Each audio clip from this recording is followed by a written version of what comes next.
All right, everyone, I think it's time to get started.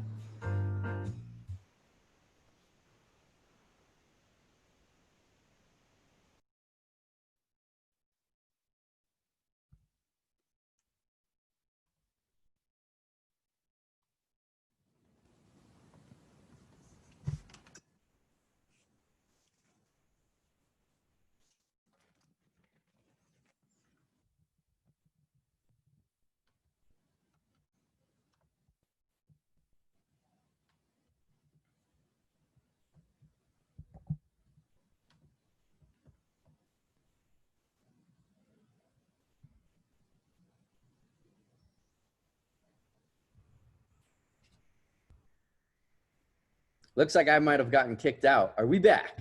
Yeah. There we go. All right. Well, I apologize for the slight disconnection, Bart. Awesome beginning to the Picmonic Secret to Success webinar. Thank you for playing some tunes for us. Hey, no problem. It's an honor to introduce you, Bart Rzepa. Thanks for joining us today.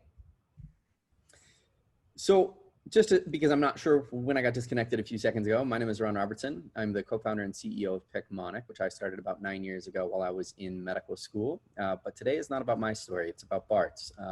Bart is absolutely fantastic. It's been a pleasure to get to know him recently, and I'm really excited to let him share his story with our audience today, joining from across the country, across the world.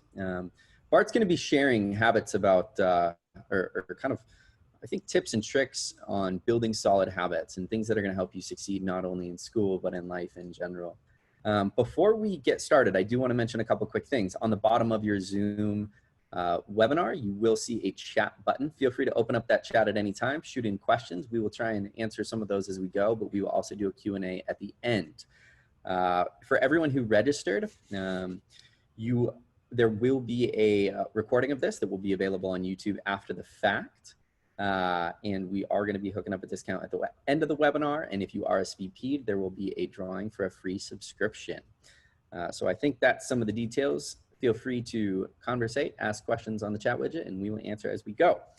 So Bart, I know that you are on the tail end of your journey, more or less, in medical school, but you're kind of a non-traditional student in the fact that you go to the Medical University of Warsaw, started right out of high school, and the program's definitely, I think, different being international. So really excited to have you share your story. So why don't we dive in? Let's rewind time a few years and tell us about the beginning of your journey and what you've learned going through medical school in Warsaw, tools you've used, what you would do differently if you could do it again.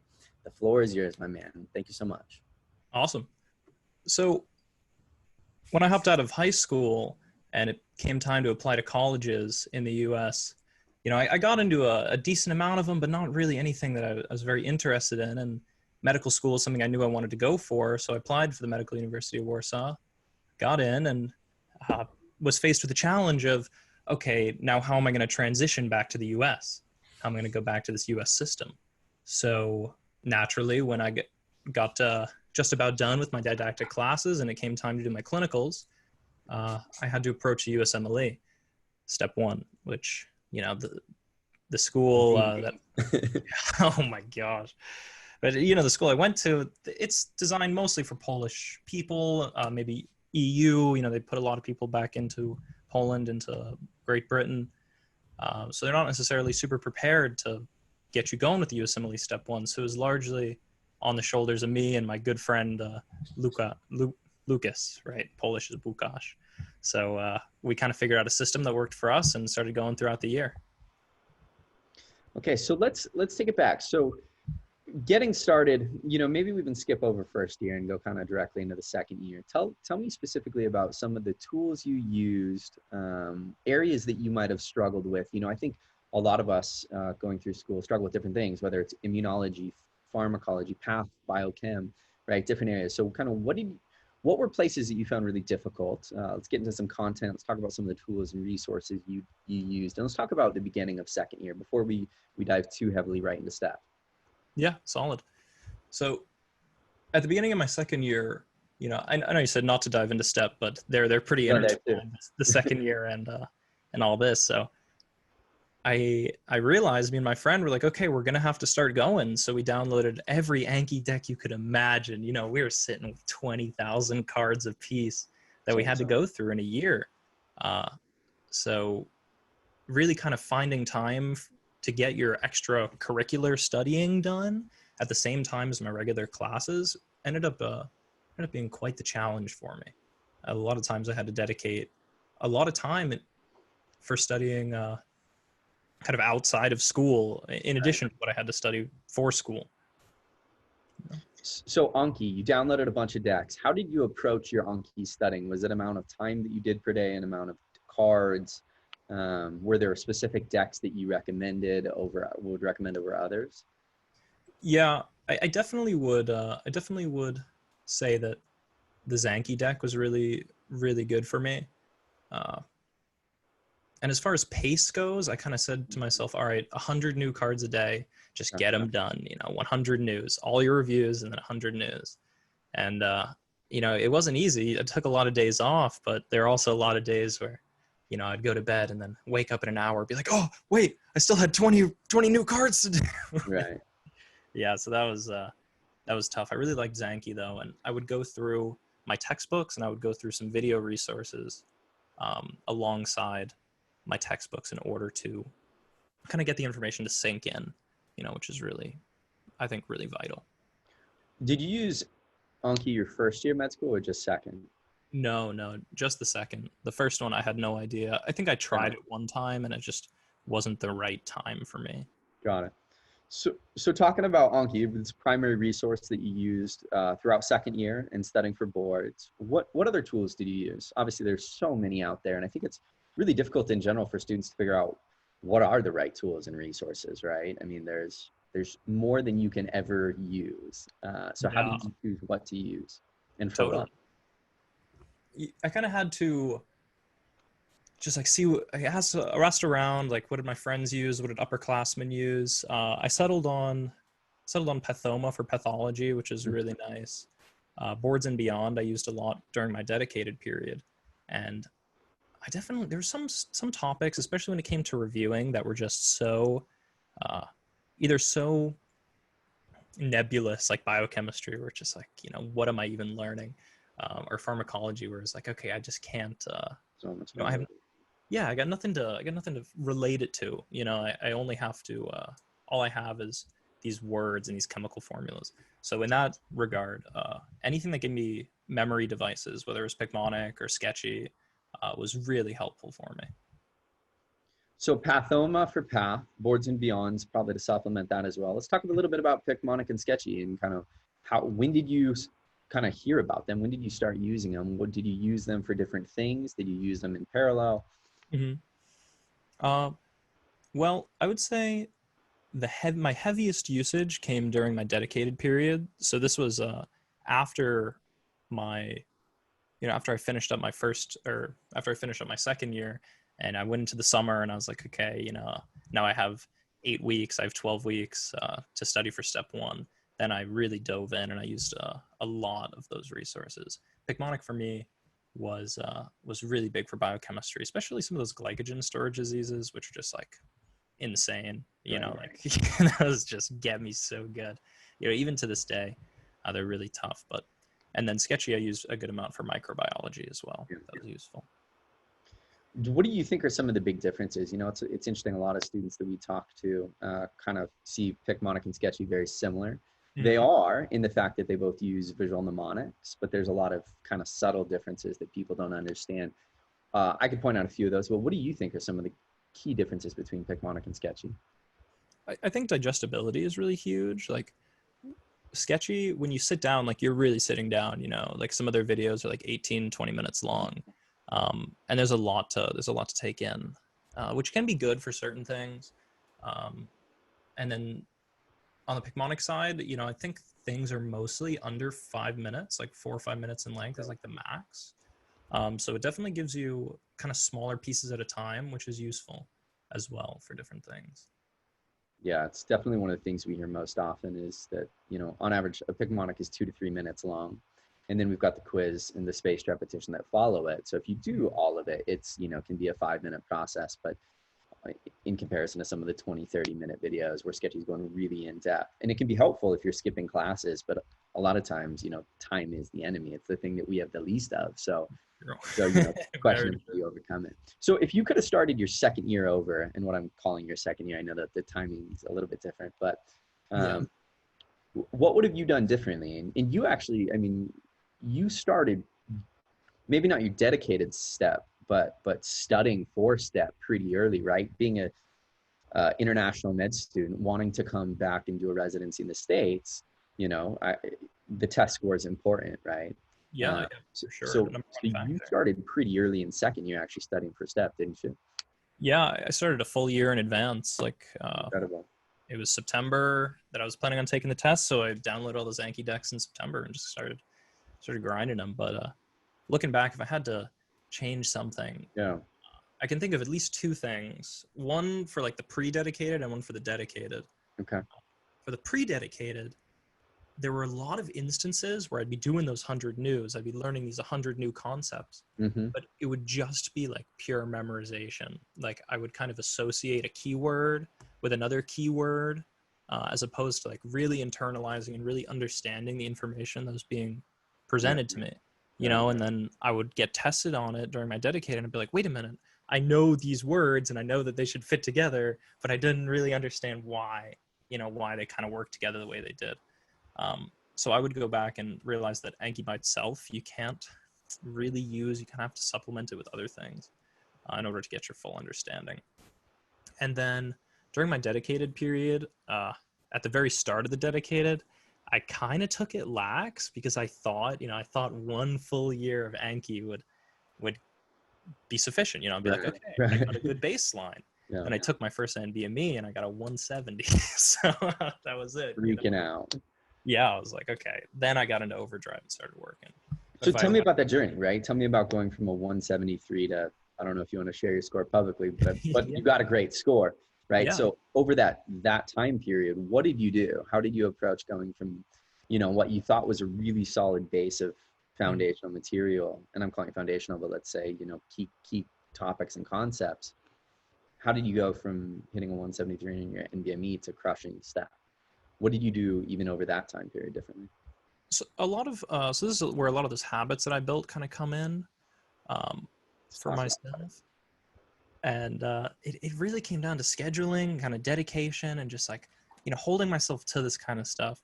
Where I'm sure everybody knows like what it feels like to work really hard, and you kind of have to tap into that, be ready for it, and just kind of do it. Like I woke up every morning. I was living with my parents at the time, so thankfully all my food was dealt with, which is such a blessing. Like I really can't say how appreciative I am of that. But so I'd wake up every morning at about 4:30 and grab myself a coffee and then start studying from 5 to 12, take a break to go to the gym, have some lunch, have some food, and then just keep studying. Like I'd be done by like 5, 6, 7, 8, clock in a good 8 to 12 hours per day with Sundays off, just to give my brain a rest. And then, for that evening from 8 o'clock on, 8 to 10, 8 to 11, I would, I'd go out, maybe see some friends, maybe see my girlfriend, just kind of, relax, get my mind off the test as much as I could. But that was really important, that the scheduling and the consistency and just the sheer number of hours.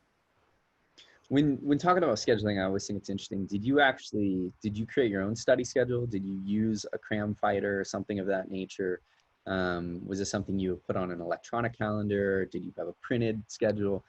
I think it's some of those nuances that also a lot of people are like, what's the easiest way to go about this and keep track of stuff? And especially if you change your schedule as you go. I think that for me, it wasn't really necessary. I think getting caught up in the logistics of the process is a trap in and of itself. Beautiful. Where you're like, sure. I need to spend 3 days on cardiology. I need to spend 2 days on biochemistry, where in reality, if you just start doing practice tests, your weak points will show. If you focus on your weak points, they'll gradually become your strong points. You just kind of have to trust the process, I feel. It's great. So many of us like to focus on what we know, not what we don't know. So I think taking that it's a really key point is, when you're missing questions, focusing on those questions to learn really why you missed them, and then just the overall areas. Are you weak in biochem? All right, you need to focus on biochem. Let's talk about Q banks. What Q banks did you use? How many questions were you doing? How did you approach just that in general? Well, it was all UWorld for me. UWorld was the name of the game. That was the only Q bank that I used. And I only went through it one time, actually. I went through it front to back, and then I did all my incorrects.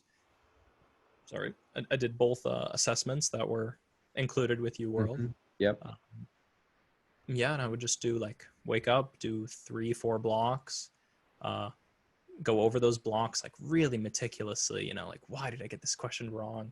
Like by the end of it, I would look at like the question and then every single answer and be able to, it was kind of an exercise for me to alter the question so that this answer is now correct. You know what I mean? Like how would I change the question to make each individual answer correct, which is a really good exercise for me. But yeah, it was UWorld. I would like UWorld during Dedicated is just how you learn. It's how you learn to take the test because it's so close to the real thing. Absolutely. So if you had to say, it sounds like you used Boards and Beyond, you used Pathoma, you used Picmonic, you used Sketchy, you used UWorld, probably used First Aid, right, in concert. Yeah. Well, if you had to narrow it down, what would be your top 3 resources to recommend to a student, second-year student, let's say, thinking that, all right, steps coming down the pipeline, I've got to take it this year, it's a beast, graded or not, who knows? We're not getting into that conversation, but so what would you use? What would be the top 3 go-to for you, or 5? So, yeah, I would say for the pre-dedicated, you want to use more comprehensive resources and don't use up your UWorld because UWorld is really like kind of precious in a way because you only get so many practice questions. But I would say I would go for Pathoma, Boards and Beyond, Picmonic, Sketchy, and then for number 5, recommended textbooks. I would say they have a place. They're not totally obsolete, but they are number 5 for a reason. Okay, that's great. So you took STEP, did well, and then shifted into clinicals, right? So now, moving into the clinical world, what kind of shifts or preparations or things did you do differently going from bookwork to clinicals? And then even, I think, leaning into step 2 and prepping for that. So this question, the answer may be different for me than other students, solely because of everything that's gone on this year, with COVID-19. Timing for it, right? Just as my clinical started, they pulled us all out of class, and because of course, you can't have a bunch of med students contaminating and doing everything in there. So a lot of my clinical stuff turned into work from home stuff, turned into, learn how to study on your own time, learn how to keep yourself motivated at home, all this kind of stuff. Before that, it was a lot of breaking down my time into, giving myself time slots for everything that I wanted to get done, whether it was, eating well, playing music, working out, or just studying, normal studying. Let's talk about that. I think the balance required,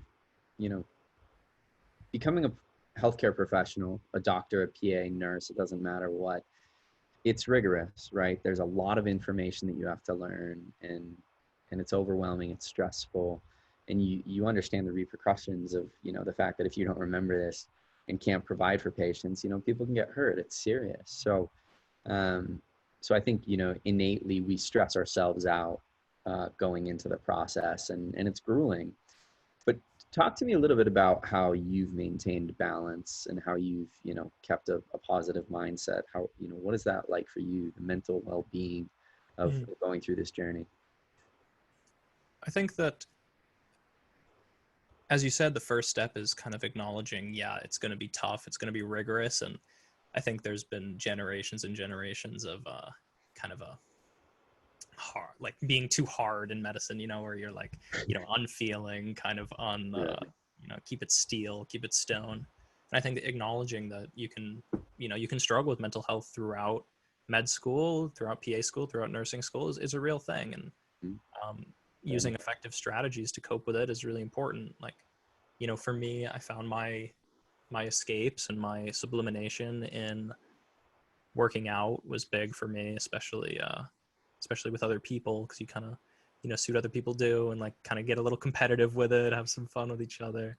And then music was huge for me. Like in my second year of school, I got my old high school bass clarinet shipped up to me, and I started playing it like crazy. You know, as soon as I started going, I was like, wow, okay, this is that right brain, left brain thing that people talk about, where you spend all your time learning didactic stuff and memorizing and studying. Like I needed a break for something else. So the bass clarinet and lately the saxophone has been that for me. It's been huge. And I can't tell you, I mean, I'm pretty sure the first like 7 comments in the question widget were all about you just crushing, loving the sax. So Awesome. I think everyone enjoyed that, and I appreciate you doing that for us. Yeah, So music being a huge outlet for you. For sure. Gigantic. Yeah. Oh, that's great. So you play clarinet and sax. You play anything else? You dabble with anything else? Yeah, you know, I've, as those around you will tell you, I got a problem with hoarding too many musical instruments. I mess around a little bit with the piano, a little bit with the melodica, you know, like piano. I don't even know what that is. Got like a hose attached to it, kind of sounds like a harmonica. Bongos, I had a short stint with. Bongos. Yeah. Oh, and there's this electric, I guess you could describe it as like an electric saxophone, like it kind of plugs into a computer and like uses little buttons to keep itself going. Yeah. I had a very, very brief time with the cello as well, but I didn't like it that much. It's great though. I mean, study breaks filled with music. You're right. It's a brilliant balance of the left and the right brain, right, coming together with creativity and the other side. So, you know, I want to be respectful of your time and our audiences today. So I really, you know, I think there's so much information that you could share with us, and I could, you know, jam with you all day. But I think what we should do is shift over here in just a minute. I want to give the audience an opportunity to answer some questions. But before we do, if you had to kind of recap, you know, what it takes from your perspective to build strong habits, to do well on step, to get into a good residency, how would you kind of recap those, you know, 5, 6, 7 habits? So I would say that I could break them down into, you know, as the topic states, 7 different highly effective habits that'll keep you going in med school. I would say at the very start of it is to start really early, right? That's just super important. You know, you got to get going, not procrastinate. You know, I'm a chronic procrastinator, but I really just had to get over it for this, you know, like for med school, I mean. Yeah, 1 second. I'm just No, you're fine. Take a second. And for everyone who's online, think about a question that you'd have for Bart and myself, and feel free to write it in, and we're going to get to those in just a minute. You see the chat widget on the bottom of your screen. Just feel free to write in some questions there.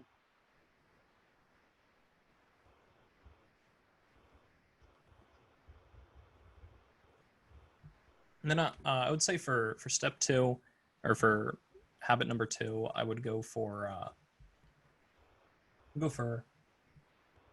remembering to keep everything, you know, all of your hobbies, all of your side pursuits kind of in focus in med school, and not let yourself forget about that kind of stuff. Not let yourself forget about, you know, what kind of makes you, you know, kind of motivates you to keep going in med school, because you can't just be a med robot, you know, and do one thing at a time. Number 3, I would say that keeping a really solid sleep schedule, keeping a really solid meal schedule is just, you know, you can't neglect those kind of things. And then in line with that, number 4, meal prepping is something that many people don't think about, and this is going to be the most, you know, most med school OCD thing you're going to hear, but you know, if you spend a couple hours on Sunday cooking food for yourself, you can save a ton of time every day of the week, not having to cook that same food, right? So that saved me a ton of time. It was really good for me. Just make 2 different meals, so that way you can just rotate one or the other, make a few sides every night. For, is it 6? We're on number 6. I should know, but I don't. For number 6, I think this is in line with like your side pursuits as well. It's pretty important to make a distinction in your free time between habits that are really creative or habits that are more like consuming, right? So an example of creative habit, for example, is like sewing or playing music or writing poetry or, you know, writing anything. Whereas a consuming type habit is like, you know, reading or watching TV or browsing social media. I think that, you know, there's a lot more. I think they both have a place. You know, they really both have a place in your life, but having more of the creative type habits and more of those creative type hobbies is just going to be better for your mental health in the long run. That's great. And then for the last one, I would say that you want to remember to treat your UWorld subscription kind of like gold, right? Because if you go and use it all throughout your pre-dedicated, you know, your 1 year of pre-studying, you're going to have a really tough go at the actual exam, because now all your practice material and all the ways that you were going to assess yourself and see how ready you are for the test is gone, you know. And I think that keeping it for the end in a way, just using it during dedicated is really good. I would go for that. Makes sense.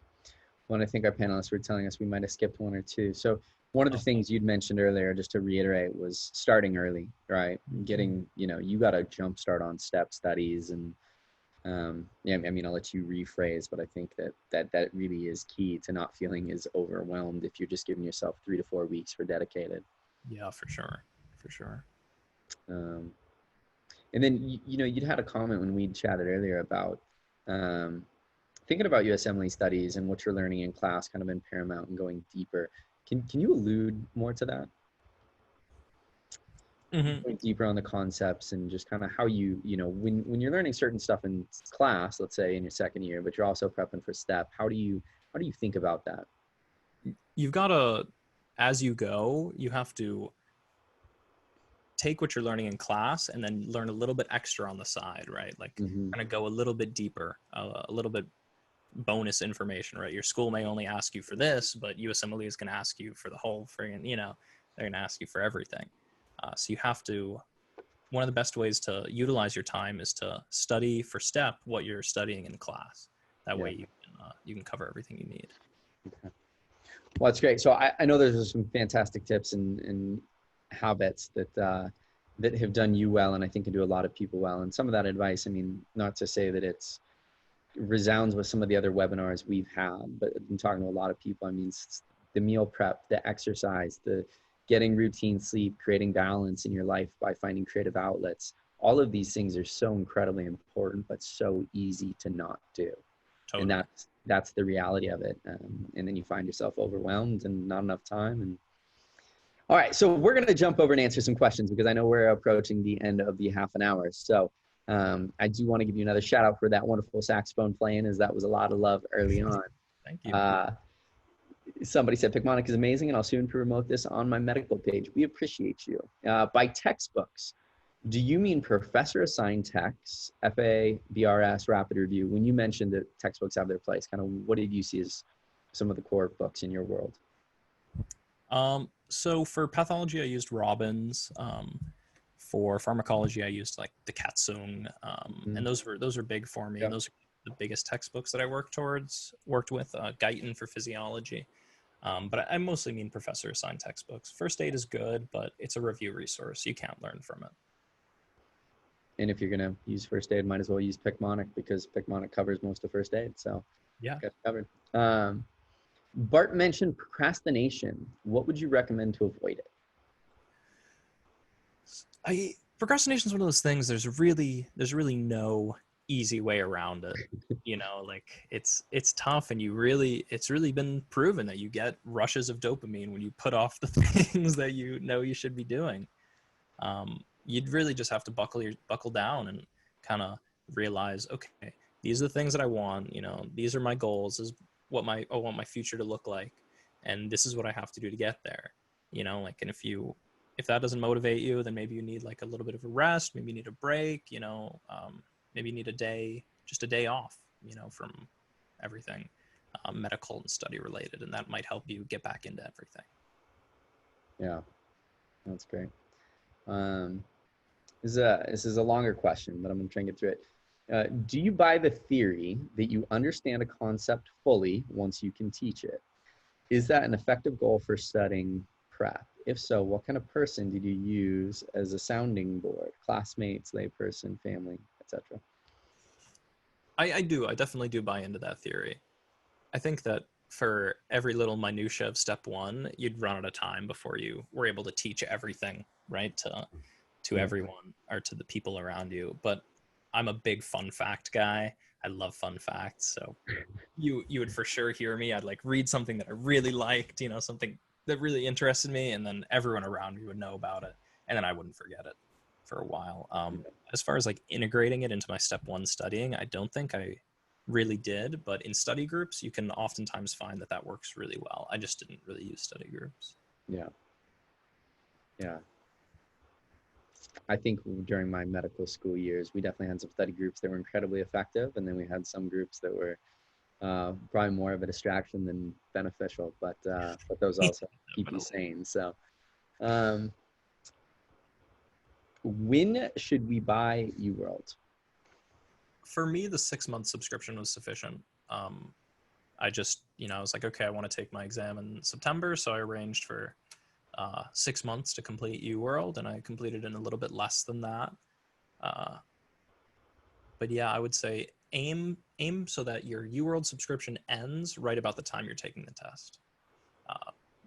And that, people's dedicated study is gonna vary, but I would say no less than a month, depending on your med school, your situation, your baseline. No less than a month beforehand. How did you celebrate after your step one score came back? Oh man, I don't know. I remember I was on the phone with my girlfriend at the time, and I was like, my heart was beating out of my chest because a friend of mine, he had taken it like one day before me, but it just so happened to be like the cutoff date for that week's results to come out, so I had to wait an additional week to get my result. And when I went home and checked, yeah, absolutely, they were like, your step one scores arrived, and like I opened it up, and I was just like, yeah, jumped around and yelled. I ended up with a 243, which I feel was great score. Yeah, it's nothing like too crazy, it's nothing phenomenal, but I feel like it's gonna get me where I want to be, which I'm happy with. I'm proud of it for sure. And what is the residency that you want to go into? I'm torn between a few things right now. I've always really liked emergency medicine. I've always been a huge fan of it. I think it's a really cool field, like, with a lot of potential for growth and interesting and subspecialization. But I also really like radiology as of late, not the diagnostic, but the interventional side of it, just because it's very, I like that kind of procedure based, and you work in an office. You don't necessarily have to work in a hospital, which I like that kind of freedom, like the freedom to be able to choose, which is nice. That's great. Well, I think, if you have any last thoughts that you'd like to share with the audience today, I encourage you to do so. It looks like we've covered several of the questions, and if anyone else has a question that we're not able to answer today, feel free to write into feedback@picmonic.com, or you can just go to picmonic.com, click on the chat widget, ask us anything. We can also get you guys in touch with Bart if you have any specific questions. But Bart, I'll give you a second to kind of close out with any last thoughts or tips or advice or goodwill, and then I'm gonna close us out. Yeah.